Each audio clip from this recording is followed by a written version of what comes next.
ये बिल्कुल अक्षरशः समझिए, जो भी साधन कर रहे हैं गुप्त रखिए, उसे प्रकाशित मत कीजिए। सोने से लेकर शयन तक की दिनचर्या कभी अपनी किसी के सामने मत रखिए, गुप्त रखिए। बहुत लंबे समय तक आपका साधन भजन ठीक चलेगा। और यदि आपने अपनी साधना व्यक्त कर दी, दो चार लोग बैठे हैं, उनसे कि आप क्या समझते हो, मैं 1 बजे रात्रि को उठता हूँ, ऐसा ऐसा करता हूँ, ऐसा ऐसा कर, वो बंद हो जाएगा, उठना बंद हो जाएगा, वो दिनचर्या बंद हो जाएगी। स्पष्ट लिखा हुआ है। तो इसमें लिखा है कि दूसरों को बताने के समय हमारे चित्त में अहंकार होता है, अंतःकरण में अहंकार स्फुरित होता है। मैं इतने बजे करता हूं, मैं ये करता हूं, मैं करता हूं, इसके कारण उसकी साधना रुक जाती है। यदि उसे घुमा के वर्णन करे कि संतों ने कहा रात्रि के 1-2 बजे उठ जाना चाहिए, भजन साधन करना चाहिए, फिर ब्रह्म मुहूर्त में अमुक अमुक ऐसा साधना करना चाहिए, संतों ने कहा है, अपनी डायरेक्ट बात ना बतावे कि हमारी साधना क्या है। सदैव अपनी साधना को गुप्त रखे, भगवत चर्चा करे, संतों की बातें बताए। अपनी बात बतानी है तो किसी साधक ने ऐसा अनुभव किया, ऐसी बात बतावे। कभी अपने को उसमें सम्मिलित न कर ले कि मैं अपना अनुभव बताता हूं कि ऐसी ऐसी दिनचर्या मेरी 10 वर्ष से चल रही। तो आप लिख लो, अगर 10 दिन के अंदर न रुक जाए तो हमें बता देना। चाहे जितनी हिम्मत कर लो, 10 दिन के अंदर रुक जाएगी, हम कह रहे, गारंटी है। आप अपनी संपूर्ण साधना को किसी से बता दो, अगर 10 दिन के अंदर वो साधना न रुक जाए तो हमें बता देना। कभी भी किसी भी स्थिति में अपना रहस्य नहीं खोलना चाहिए साधना का, कि हम क्या साधना करते हैं, कितनी करते हैं, क्या करते हैं। कुछ अगर अनुभव के साधकों का मंगल हो तो उसे अन्य संतों के या साधकों के शब्दों में बोल दे, अपने डायरेक्ट ना खोले कि ये मेरी दिनचर्या है, ये मेरी साधना है। बताते समय भाव तो आ ही जाता है कि मेरा साधन अच्छा चल रहा है, तो इस मनोवृत्ति से कैसे बचें? ऐसी बात मन में आवे तब यही माने कि मेरा साधन गुरु कृपा से चल रहा है, भगवत कृपा से चल रहा है, और दूसरों का भी साधन भगवान जैसा चला रहे हैं वैसा चल रहा है। अभिमान करने की कोई जरूरत नहीं है। अभिमान की वृत्ति उदय होने ही ना दे। दूसरे जैसे भगवान चला रहे हैं वैसे चल रहे हैं, हमें जैसे भगवान चला रहे हैं वैसे हम चल रहे हैं। साधना करते समय मन में संकल्प विकल्प बहुत उठते हैं, इसके लिए क्या करें? वैसे साधना तो इसी बात की है कि कोई संकल्प न उठने पावे, पर यदि संकल्प उठे तो उसे पूरा होने न दे, उसे नष्ट कर दे। संकल्प उठे तो उसे पूरा ना होने दे, चाहे सत हो चाहे असत होने। ये संकल्प बनना बंद नहीं होगा। साधना है संकल्प रहित होने की। कोई संकल्प नहीं है, ना अच्छा ना बुरा। बोले हम आज से ये संकल्प करते हैं। आज से क्या संकल्प करते हैं? हमारा तो जीवन भर का संकल्प है कि भगवान का नाम न छूटे, बस उसी में। अभी तक नहीं पूरा हो पाया संकल्प, तो और संकल्प बना के क्या करें? भगवान का साक्षात्कार करना है, अभी तक नहीं पूरा हो पाया, तो और संकल्प बना के क्या करें? ये जो छोटे छोटे संकल्प उठते हैं, ये करना है, ये देखना है, ये सुनना है, ये भोगना है, इनको नष्ट कर दे। कैसे नष्ट होते हैं? नाम जप करते हुए इनकी उपेक्षा कर दे तो अपने आप ही नष्ट हो जाते हैं। नाम जप बंद ना हो और आप लगाव न रखें जो अंदर मन संकल्प विकल्प दे रहा है, तो वो नष्ट हो जाएंगे। अगर परमार्थिक शुभ संकल्प कोई हो तो उसे आदर दे दो, नहीं तो परमार्थिक व्यवहारिक दोनों खत्म। बिना संकल्प के चलने दो। संकल्प रहित साधना ही भगवान की प्राप्ति का है। कोई संकल्प नहीं, कोई संकल्प विकल्प नहीं। इतना जपना ये भी संकल्प नहीं, निरंतर जपना है ये संकल्प। हमारे जीवन का लक्ष्य है एक भी श्वास खाली ना जाए, एक भी मिनट व्यर्थ ना जाए। पूछत रीति भभूकत धावत, श्री सेवक जी महाराज लिखे। नहीं, कैसे बदले? भजन का तीव्र अभ्यास। भजन से जब हृदय शीतल हो जाता है तो कोई गाली भी देता है तो उत्तर देने का मन नहीं होता। कोई गुस्सा भी दिलाता है तो इतनी शीतलता है कि गुस्सा ही नहीं आती। भजन का तीव्र अभ्यास और भगवान से कृपा याचना करना कि हमारा स्वभाव बदल दो। सेवक जी कह रहे हैं, या जो पर्यो मोहि सहज स्वभाव, से हरिवंश नाम रस चाओ, नाव सुदृढ़ भव तरन को। ये सुदृढ़ नौका है नाम। भवसागर से तरने के लिए सुदृढ़ नौका नाम है, और मेरा स्वभाव पड़ गया है निरंतर हरिवंश नाम का रटने का। यह जो पर्यो मोहि सहज स्वभाव, श्रुतौ राधिका कीर्तिरंतः स्वभावे। हमारी श्रवणेंद्री का स्वभाव बन गया ऐसी किशोरी जी की चर्चा सुनना। जबान का स्वभाव बन गया है राधा राधा रटना। हमारा स्वभाव तभी बदलेगा जब हम तीव्रता पूर्वक भजन में लगेंगे। 1 महीने में 1 बार गुस्सा होने पर 1 महीने के भजन का फल ढक जाता है। 12 बार गुस्सा हो गए तो साल भर में तुम्हारे पास रह क्या गए? अच्छे से गुस्सा हो जाने पर 1 महीने का भजन का फल ढक जाता है। ये संत जन बावरे थोड़ी कि मारो तो भी गुस्सा नहीं होते, शांत रहते हैं। तो बोले जो मारने वाला है फिर अगर उसको प्रतिकूलता नहीं दी जाएगी तो और बढ़ जाएगा। नहीं, उमा क्षमा साप होते भारी, अपने कर्म जाए अपकारी। जो तुम्हारा अपकार कर रहा है उसे क्षमा कर दो, तुम्हारी क्षमा उसके लिए सांप से भी बढ़कर जाकर दंड देने वाली बन जाएगी। तुम्हारा भजन तो बढ़िया बच गया और उसको दंड सांप से भी अधिक मिल जाएगा। उमा क्षमा साप होते भारी, अपने कर्म जाए अपकारी। छोड़ो उसको, शांत रहो। कोई बात करे तो बहुत नम्र और मृदु बात करो और सावधानी पूर्वक जीवन व्यतीत करो।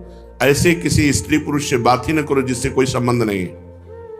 व्यर्थ में नेत्रों को बहुत संभाल के, वाणी को बहुत संभाल के रास्ते चलते, श्री हरिवंश, जिधर वो श्री हरिवंश आया उधर से मुंह फेरो और फिर बोलो श्री हरिवंश तो चल दो। साधु का स्वभाव ऐसा नहीं होता। ऐसे करोगे फंस जाओगे, ऐसे करोगे फंस जाओगे। बिल्कुल नहीं फंसना। कोई श्री हरिवंश नाम के सहारे, राधा नाम के सहारे आपसे नेत्र मिलाना चाहता है, आपसे बातचीत करना चाहता है, बिल्कुल नहीं है श्री। और अगर स्त्री शरीर में है तो बोलना ही नहीं है। कोई पुरुष आपसे कह रहा है भाई जी श्री हरिवंश, बोलना ही नहीं। वो भले माने कि गुस्सा है क्या, पागल है क्या, सुनाई नहीं देता क्या, यही माने तो अच्छा है। ज्यादा अपने को प्रवीण संत न समझ ले, नहीं तो फंसने में देर नहीं लगती।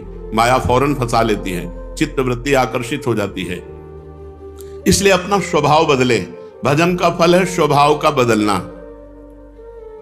पूरी चेष्टा करता हूं साधना में, परिस्थिति में सुधार संतोषजनक नहीं आ रही, बड़ी निराशा छा रही है। जो साधक भगवान की कृपा का आश्रय लेकर साधना करता है, साधना में संलग्न है, प्रमाद नहीं करता, और ये स्थिति है कि संतोष नहीं हो रहा है, बढ़िया बात है।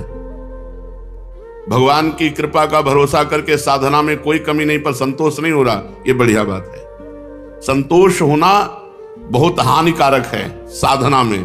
साधना में असंतोष बढ़िया है।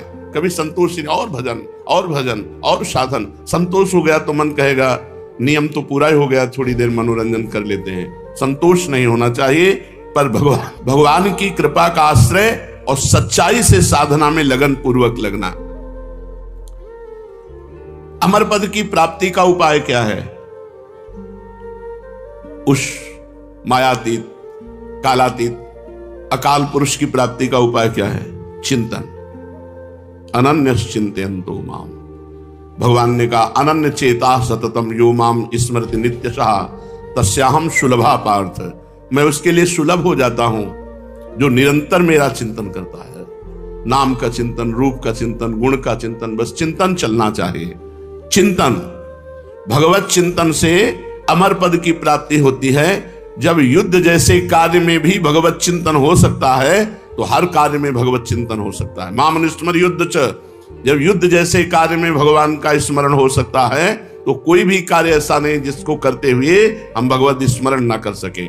निरंतर भगवत स्मरण ही अमर पद, भगवत प्राप्ति, परम पद के उपाय हैं। अगर भगवत चिंतन में अंतर पड़ रहा है तो उतना ही अंतर पड़ रहा है अमर पद में। क्या साधना में वेश धारण करना आवश्यक है? ये वेश आचार्य परंपरा से होता है। ये जरूरी नहीं कि वेश धारण करे तभी परम पद मिलेगा, और ये जरूरी नहीं कि वेश धारण कर लिया तो परम पद मिलेगा। अगर वेश धारण करके भजन नहीं हो रहा, मनमानी आचरण हो रहे हैं तो नरक मिलेगा। और वेश धारण नहीं किए, बहुत सही साधना कर रहा तो उसे भगवत प्राप्ति होगी। वेश का विशेष महत्व नहीं है, महत्व भजन का है।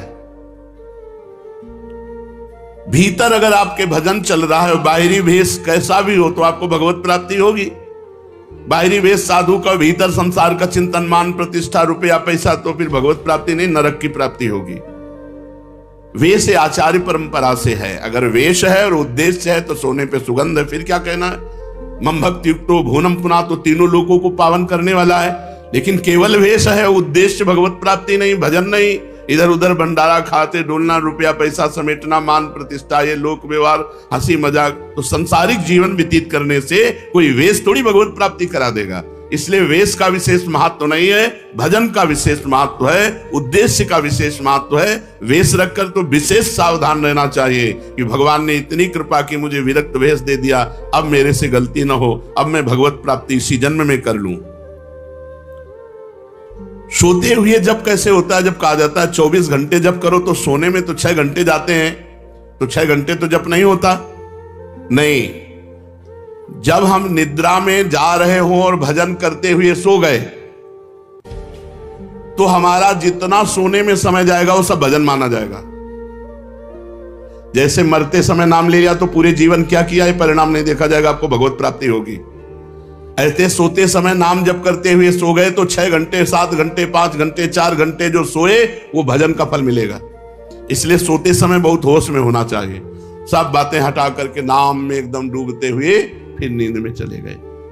तो निद्रा समाधि स्थिति, जो सोना है वो भी आपका समाधि भजन माना जाएगा, क्योंकि निद्रा में वृत्ति लीन होने के पहले आप नाम जप कर रहे थे, तो नाम जप में ही लीन माना जाएगा, निद्रा में नहीं माना जाएगा।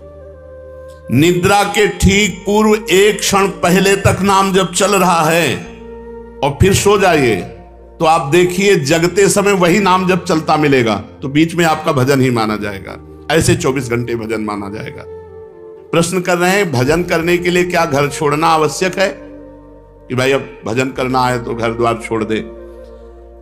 हमें लगता है कि अगर भजन का अभ्यास नहीं है तो बाहर ज्यादा माया जाल है, बाहर ज्यादा माया जाल है, घर की अपेक्षा बाहर ज्यादा भ्रष्ट होने के चांस हैं। अब कहीं तो कमरा लोगे, कहीं व्यवस्था, तो रुपया कैसे मिले? तो धनी पुरुषों का संग करो, फिर बेविचार और नाना प्रकार की गलतियां और नाना प्रकार के दोष हो जाते हैं। घर में अपनी कमाई का खा के दूसरों का उपकार करते हुए जो भजन करता है बहुत जल्दी सिद्ध हो जाता है। जो विरक्त है, भगवान की विशेष कृपा हो गई है और वो साधु समुदाय में रहे, आकाश वृत्ति या मधुकरी वृत्ति से जीवन यापन करे, खूब भजन करे, सिद्ध हो जाएगा। जो मेहनत करके कमाया है जिंदगी में, उसी अपनी कमाई के धर्म के टुकड़े खाओ और खूब नाम जप करो। अगर धाम आदि की यात्रा करो तो अपने पैसे से करो, 1 पैसे का किसी से सहयोग मत लो, 1 पैसे की वस्तु किसी से मत खाओ। गृहस्थ धर्म में ऐसे, और विरक्त धर्म में माधुकरी वृत्ति या आकाश वृत्ति से जो भगवान देते हैं, और समुदाय में रहे, क्योंकि अलग रहने पर मनमानी आचरणों के होने की संभावना है, और समुदाय में एक दूसरे की सुरक्षा बनी रहती है। घर में भगवान का नाम लेने से, भगवान में मन लगाने से ज्यादा अच्छा है। हाँ, जो जीवन भर भजन करता रहा है और उसने देखा हमारे कर्तव्य का कार्य पूरा, बच्चों का ब्याह हो गया, संसार, ए भाई राधे श्याम, और चला, वो बात अलग है, वो बात अलग है। वो शास्त्र आज्ञा करता चौथेपन में विरक्त होकर के विरक्तों के बीच में रहकर भजन करे, अपने कर्तव्य का पालन हो गया, अब हम भगवान के भजन में चले। कहते हैं कि जो भजन नहीं करता वो आत्महत्यारा है, जो भजन नहीं करता वो आत्महंता है, आत्महत्यारा है। ऐसा क्यों कहा गया? बोले भगवान ने कृपा करके मनुष्य जन्म दिया है, कृपा करके सुविधा दी है कि इस जन्म में प्रमाद से हटकर भजन करके मेरी प्राप्ति कर लो, और अगर आपने नहीं की तो यह अपराध बना और आप आत्महत्यारे कह जाओगे। जो न तरह भवसागर अस समाज नर पाए, स्वत निंदक मंदमति आत्महनन गति जाए। जैसे कई बार बताया है कि भारतीय सरकार किसी आदमी को विदेश भेजे और सारी सुविधा वहां, घर मकान स्त्री पुत्र परिवार सब सुविधा दे, और अपना सरकारी काम बता दे कि ये काम करना है।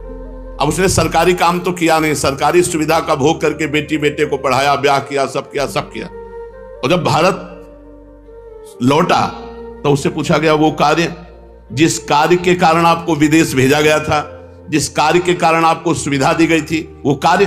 बोले वो कार्य तो नहीं हुआ, तो वो दंडनीय अपराध होगा और उसे जेल मिलेगी, क्योंकि उसको उस कार्य के लिए सारी सुविधाएं दी गई थी। तो भगवान ने मृत्यु लोक में मनुष्य रूप में हमें भेजा भारत में, किस लिए? जाओ साधन धाम मोक्ष कर द्वारा, साधना करो और अपने जीवन को मुक्त अवस्था में लाओ, भगवत प्राप्ति कर लो। तो लड़का पत्नी परिवार सबका पालन पोषण किया, खूब सब कुछ किया, लेकिन प्रधान सरकारी कार्य भजन करके भगवत प्राप्ति ये नहीं किया, तो आपको जो गति आत्महत्यारे की होती है वही दुर्गति आपकी होगी। हम आपसे और समझना चाहते हैं।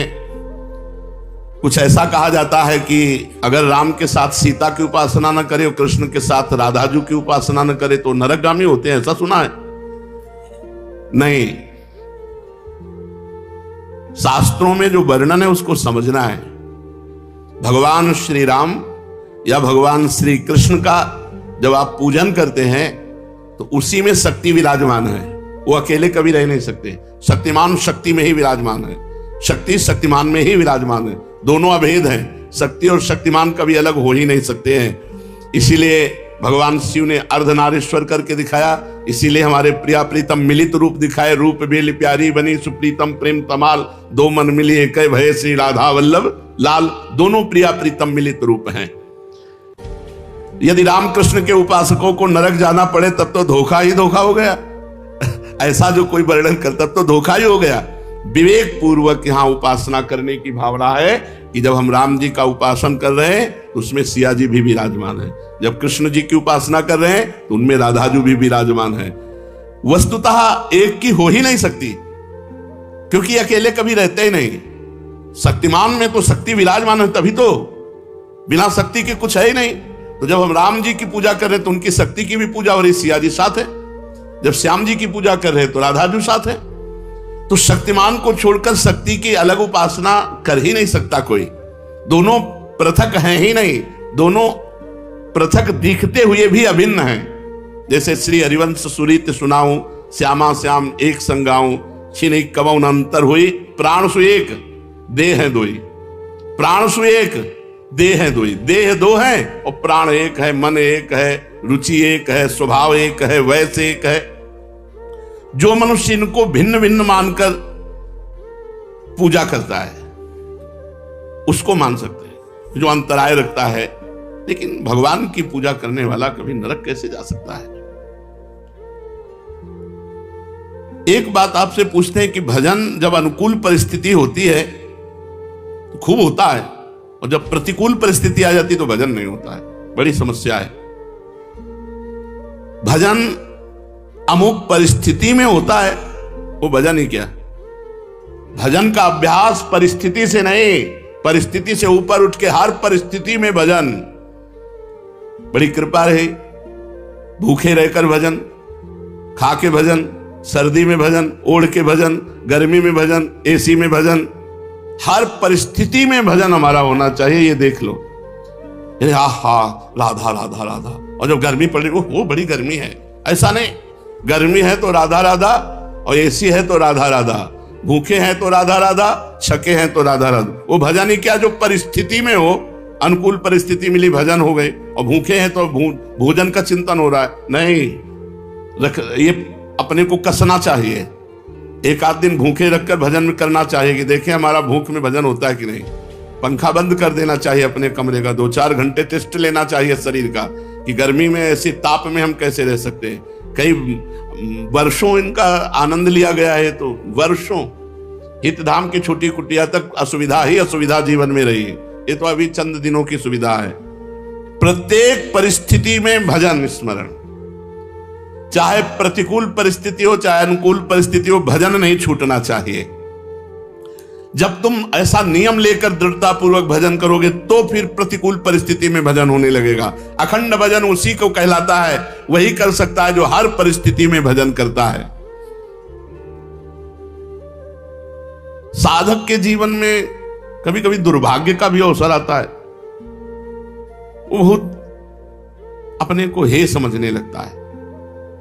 जब जगत उसका अपमान करे, संसार उसकी निंदा करे, कोई उसको पूछे ना, तो उसे प्रसन्न होना चाहिए कि अब भगवान के मिलन की बात आ रही है। सम्मान, अनुकूलता, सुख ये भगवान से अलग करते हैं। अपमान, प्रतिकूलता, दुख ये भगवान के सम्मुख करते हैं। जब अपमान होने लगे, निंदा होने लगे, कोई पूछे ना, तो जय जय, कितना आनंद, सीधे भगवान से चित्त लगाओ, सीधे भगवान के चिंतन में डूबो। यथार्थ में उसका सौभाग्य अब उदय हुआ है, ये दुर्भाग्य नहीं है। जब जगत उच्च आसन पर बैठालता है और वाह वाह करता है और भेंट पूजा चढ़ाता है, इसे दुर्भाग्य समझना चाहिए। यह है अध्यात्म का उल्टा मार्ग। संसारिक यही चाहता है कि जाते ही सबसे ऊंचा आसन मिले, वो बड़ा माला पहनाया जाए, और यहां कह रहे हैं वो दुर्भाग्य है। सौभाग्य यह है कि जब कोई पूछे ना, उसे अब बड़ा भाग्य का विषय यही है, ये अब अनुभव करते हैं। ये सौभाग्य ना मानो कि वाह वाह और बड़ी यश कीर्ति। दुर्भाग्य को यहां सौभाग्य माना जाता है। जब कोई पूछे ना, कोई अपमान करे, तिरस्कार करे, ये बड़ा सौभाग्य। एक बात और बताइए कि प्याज लहसुन पवित्र भूमि में उपजता है, फिर इसे क्यों खाने के लिए वर्जित किया गया है? प्याज लहसुन कोई कंपनी में तो बनाया नहीं जाता कि भाई गंदी बात है। जहां आलू उत्पन्न होती है, जहां गाजर उत्पन्न होती है, मूली उत्पन्न होती है, ऐसे ही प्याज लहसुन उत्पन्न होता है पवित्र भूमि में, फिर इसे निषेध क्यों किया गया है कि ना खाया जाए? प्याज लहसुन घोर तामसिक वृत्ति है, इसके खाने से घोर तमोगुण बढ़ता है। आलस्य, निद्रा और भजन में मन ना लगना और गंदे भावों का उदय होना इससे होता है। इसलिए संतों ने इसे मना किया है, क्योंकि आहार शुद्धि से ही मन शुद्धि होता है। जैसा खाओ अन्न वैसा बने मन। इसलिए आध्यात्म की उन्नति की इच्छा रखने वाले साधकों को कभी प्याज लहसुन पड़े हुए भोजन को नहीं पाना चाहिए। और जिस रसोई में मांस बनता हो, उस रसोई में, उस पात्र में बने हुए खीर पूड़ी रोटी दाल भी नहीं पानी चाहिए। शुद्ध अंतःकरण हुए बिना सिद्धि नहीं मिलती, और बुरे भाव आते हैं तो अंतःकरण शुद्ध नहीं है। पर हम मंत्र जप कर रहे हैं तो क्या सिद्धि प्राप्त हो जाएगी?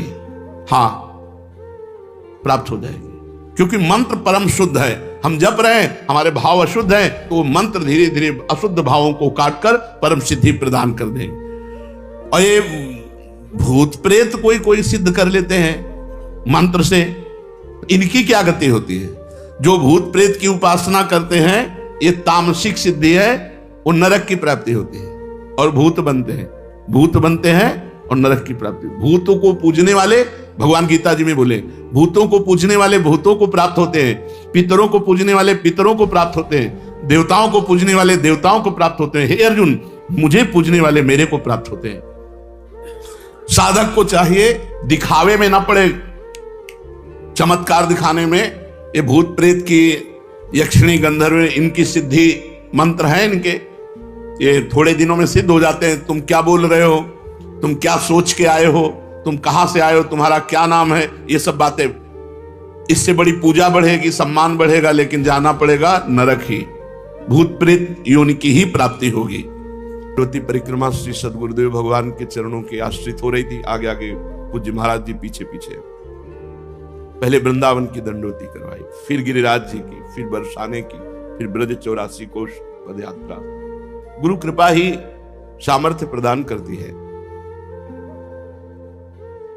4 बजे तड़के एक इतना बड़ा बालक अन्योर के साथ ऐसे आगे परिक्रमा मार्ग 50 हाथ आगे महाराज जी होंगे।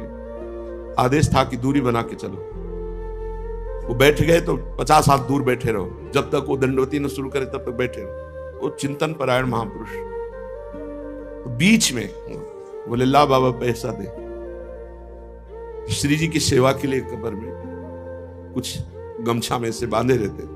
नहीं नहीं, पैसे नहीं चल। ए झूठ बोले बाबा, पैसे। बालक है, गांव आसपास तो कोई बालक आ, पर 4 बजे प्रश्न उठा, खुला 1 रुपया से। वो मंद मुस्कान, वो चितवन, दंडवती लगाए बिना कारण के अश्रु प्रवाह। जब दंडवती का विश्राम हुआ तो पूज्य महाराज जी से कहा, महाराज जी ने कहा, यहां बालक कहां आ सकता है 4 बजे? ये तो गिरिराज धरन की ही लीला है, गिरिराज धरन। जब यहां वृंदावन आए तो भक्ति दीप महाराज जी यहां रहते थे। उनका, बाबा तुम्हें भगवत साक्षात्कार हुआ गिरिराज जी में? नहीं महाराज। हे बाबा, हमको यहां से पता चला तुम कह रहे हो। वो क्या पता चला महाराज? बोले एक बालक नहीं मिला? हाँ, अन्योर के पास एक बालक ऐसे। बोले वो गिरिराज धरन ही थे। श्री जी में उनका बहन भाव, बड़े सिद्ध महापुरुष भक्तिदीप जी महाराज। ये दंडवती परिक्रमा, ये धाम का आश्रय भगवत प्राप्ति के लिए बहुत पर्याप्त है। बस अपने जीवन की धारा परमार्थ से गिरने ना पावे, निश्चिंत हो जाओ। ये लाखों प्रकार की साधनाएं एक तरफ और धाम का आश्रय वास एक तरफ, ये बहुत बड़े साधन से परिपूर्ण अवस्था को प्राप्त महापुरुष है श्रीपाद प्रबोधानंद जी। सन्यास में कृपा शब्द नहीं है, सन्यास में साधन शब्द ही है। कृपा शब्द तो वैष्णव पद्धति में, भक्ति में है। महाप्रभु चैतन्य देव की कृपा से श्री धाम वृंदावन का और वृंदावन के रसिकों के कृपा कटाक्ष से जो प्राप्त हुआ, तो कह रहे सर्वम त्यक्त्वा, सब कुछ छोड़ करके, शरण मगमम श्रील वृंदावनम त्वाम, मैंने अगम वृंदावन की शरण ली, जो बड़ा दुर्लभ है, आप लोगों को कृपा से प्राप्त हुआ है। तो आपको लगता है वृंदावन वास कोई कठिन है? अरे वृंदावन वास कठिन मेरी माई, रसिकों ने लिखा है, बहुत कठिन है वृंदावन वास। ये तो सहज हो गया, जैसे तैर कर जाना बड़े बड़े खतरनाक जल जंतुओं के बीच से, बड़ा कठिन, लेकिन सुदृढ़ जहाज मिल गया जल का, तो बैठकर खेलते हुए पार हो गए। ऐसे हरिवंश प्रताप रूपी जहाज पर बैठ गए, तो सीधा वृंदावन का वास, उपासना, ये सब सहज हो गया। बहुत ध्यान देने योग्य बात, बिल्कुल विचलित नहीं होना। इसका मतलब यह नहीं कि प्रमाद स्थिति में मनमानी आचरण करना, बात को समझना है। सर्वम त्यक्त्वा शरण मगमम श्रील वृंदावन त्वाम अत्वयि अत्यंता क्षमम करवम कोटि संख्यापराधम।